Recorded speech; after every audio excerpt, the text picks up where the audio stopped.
जय महाकाल। नमस्कार मित्रों, आप सभी को मेरे YouTube चैनल तंत्र नॉलेज में स्वागत है। मैं आशा करता हूँ आप सभी लोग अच्छे से होंगे और खुश होंगे। चलो दोस्तों, आज की इस वीडियो में कामाख्या कांवरी हड्डी साधना के विषय में जानेंगे। दोस्तों, कांवरी हड्डी साधना तंत्र विद्या की एक ऐसी रहस्यमयी और गोपनीय साधनाओं में से एक है जिसका अगर कोई साधक सिद्ध कर लेता है तो वह साधक कई गुप्त सिद्धियों को प्राप्त कर लेता है। इस सिद्ध किया हुआ हड्डी से सभी प्रकार की जादू विद्या दिखाई जा सकती है। इस सिद्ध किया हुआ कांवरी हड्डी के सहारे साधक असंभव दिखने वाले कार्य को बहुत ही सरलता से कर दिखाता है। जैसे किसी को शून्य हवा में लटका देना, रस्सी को सर्प बना के दिखा देना, किसी का रूप परिवर्तन करके दिखा देना, एक जगह वस्तु को दूसरी जगह खिसका देना, हड्डी को छुआ के किसी को भी अदृश्य कर देना। ऐसे बहुत सारे जादुई खेल इस कांवरी हड्डी के सहारे दिखाया जा सकता है।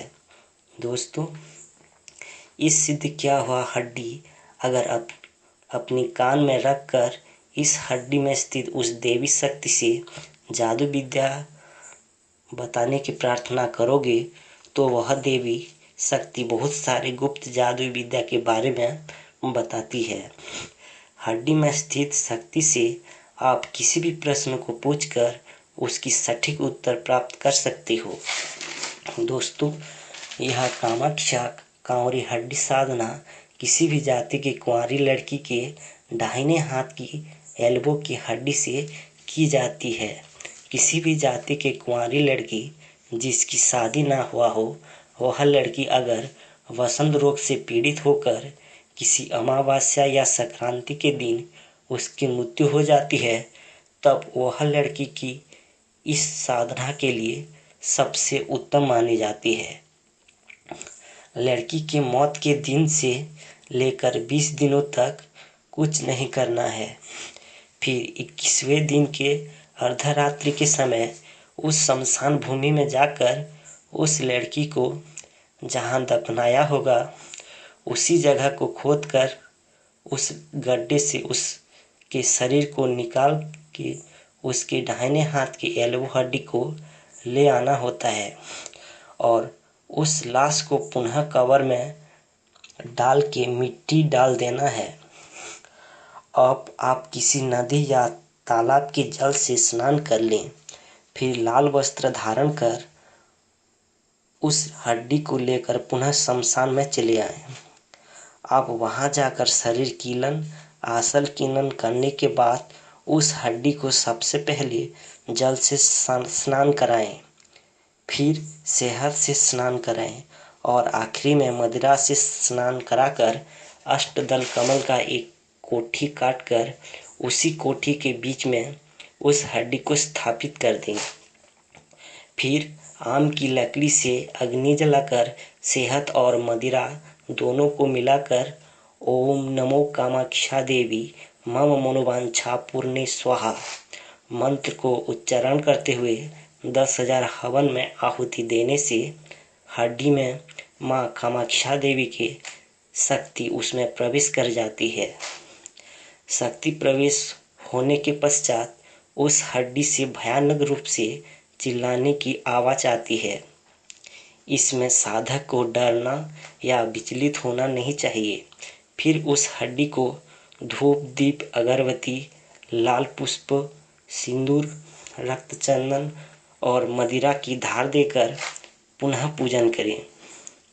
फिर ब्लेड या चाकू से अपने दाहिने हाथ की अनामिका उंगली में थोड़ा काटकर अपनी रक्त की धारा को उसी हड्डी में बहने दें।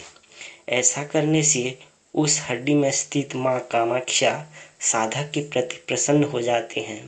फिर वह हड्डी चित्कार करना बंद कर देता है।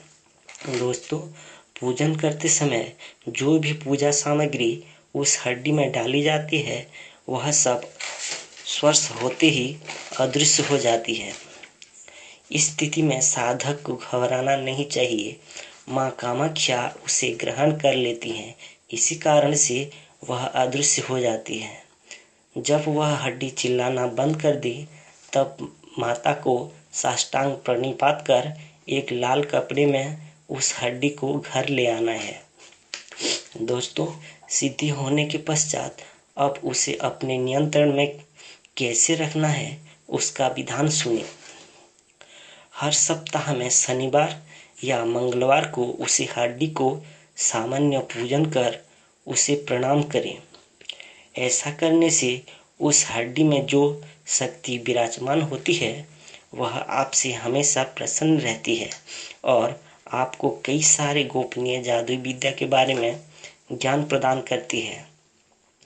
उसके बाद 1 वर्ष होने के बाद आपको उसी दिन और उसी समय जिस दिन आप इस हड्डी को सिद्ध किया था उसी दिन के अर्धरात्रि के समय शमशान में जाकर उसी विधि से उसका पूजन कर फिर उसको अपने घर ले आए। ऐसा हर 1 वर्ष में 1 बार करना है। अगर ऐसा नहीं करोगे तो उस हड्डी की शक्ति लुप्त हो जाती है, फिर वह किसी काम के नहीं रहता। जय महाकाल।